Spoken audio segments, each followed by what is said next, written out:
You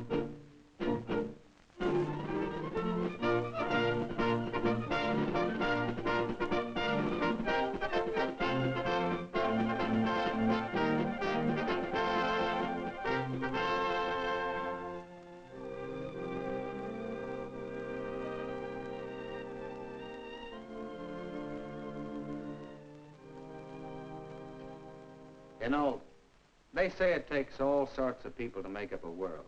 Maybe so. Chances are that so far you haven't met very many different kinds. Your family and friends, the people at school and church, they're all pretty much the same kind of people. But when you go into service, you're going to meet new people. Different kinds of people. And one of the people you're going to meet is you. Yes, when you leave home and go into service, you're going to come face to face with yourself. How do you see yourself? What kind of guy are you? Some fellows see themselves as big shots, almost single-handedly defending the nation. Some see themselves as cut loose from home, free to forget the standards they lived by, free to try anything and everything. Some see themselves as good servicemen, out to do a job as best they can and get the most out of it. And some guys, well, you can go in without having thought out the role you're going to play in service and afterward. There'll be opportunities to cut loose and do things you've been brought up to believe are wrong. It takes a lot of courage to stand up to what you believe in. It's a lot easier just to go along. You may not want to go, but unless you've thought things out in advance, you'll be an easy mark. Now, what's wrong with having a little fun? The trouble is, when you lack this clear picture of yourself and your character, you have a hard time stopping something once you've started it. That's what happened to Al. Well, this same sort of problem comes up in any branch of service, but I happen to have been in the Navy, and I know about Al. The first night he had to stand watch, it suddenly came over Al how alone he was. For the first time in his life, he was on his own, with no one to turn to if something happened. He could be in the mess hall with hundreds of other men, but he was alone. At home, mealtime was a time of conversation, relaxation, planning. But here, he was with strangers. He'd been pulled away from home, school, community, church, friends. His private life had become public. He was thrown in with a lot of men who had different sets of ideas and ideals.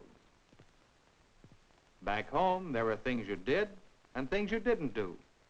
And you knew pretty well where you stood. But here, he was alone. And there was no one he could talk things over with. He began to feel that he, as a person, didn't matter. He was just a number, a body in uniform. Nobody cared about him until he did something wrong. Even then, it was the job. Nobody cared about him, so why should he care? Why worry about morals and spiritual values?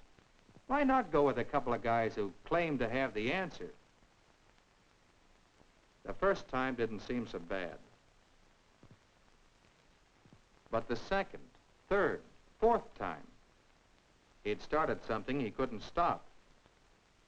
Al didn't feel right about doing some of the things they did.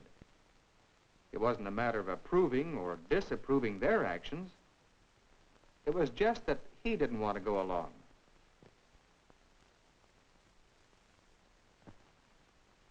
Now there were times when Al wanted to be alone, or to be back home where you knew who was who and what was what. But he couldn't escape. These were some of the guys he had to live with. Yet he found it harder and harder to live with himself. When Al finally talked to me, He had reached the point where he felt he was no good to the Navy and no good to himself and, well, just about washed up. Now, I don't want to scare you by suggesting that every guy in service cracks up. Of course they don't. But when you enter service, you face a change. You'll have a lot of new moral decisions to make for yourself. So you'll be smart to get ready for it. Sooner or later, you'll have to face up to being the kind of guy you want to be. Now's the time to decide. What can you do to get ready? Well, take our friend Carl. Remember? He faced the same problem as Al, but he met it on an even keel because he had a clear picture of the kind of person he wanted to be. How had he formed that picture? Well, let's look back into his life. In school, one of the things Carl wanted was a spot on the varsity baseball team. But there were so many other things to do. Come on, let's go swimming. Have some fun. Carl had a decision to make. Going swimming now would take him away from practice. Skipping practice would hurt his chance of making the team. And making the team was part of the picture Carl had of himself. So, he practiced.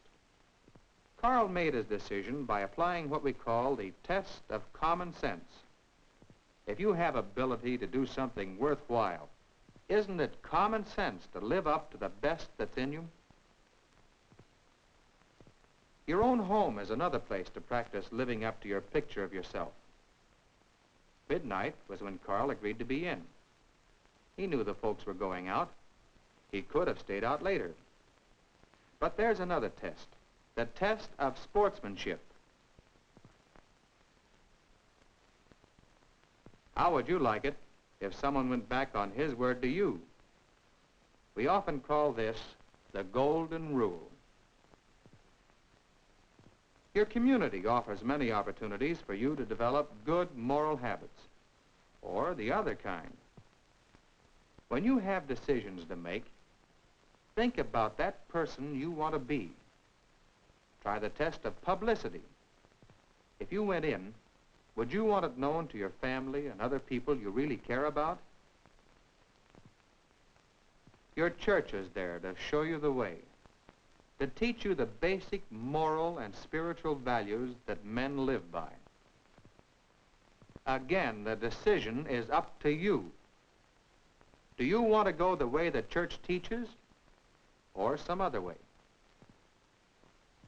Apply the test of looking ahead.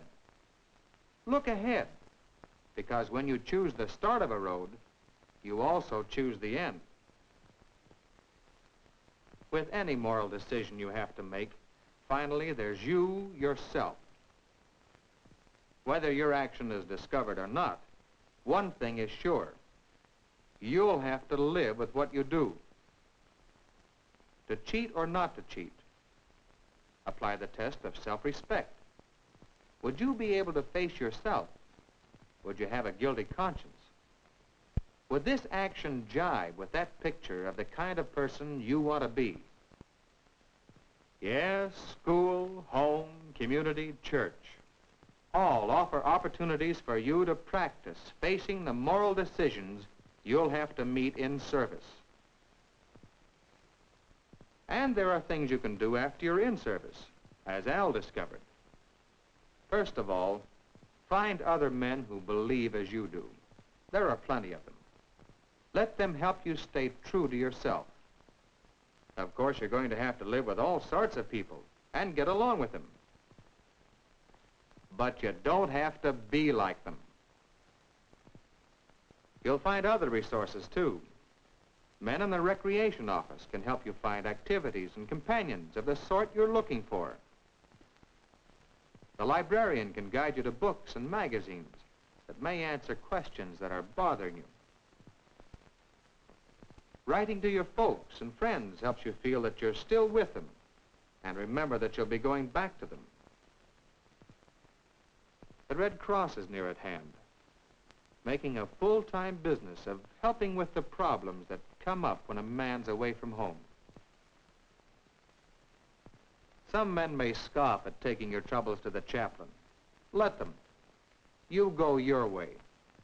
The way that's consistent with your own picture of yourself. The picture of the guy you want to be in service and the guy you want to be when you come home from service. Think it over, will you? Sooner or later, you'll have to face up to deciding what kind of person you're going to be. Working at it now is a big part of your getting ready for service.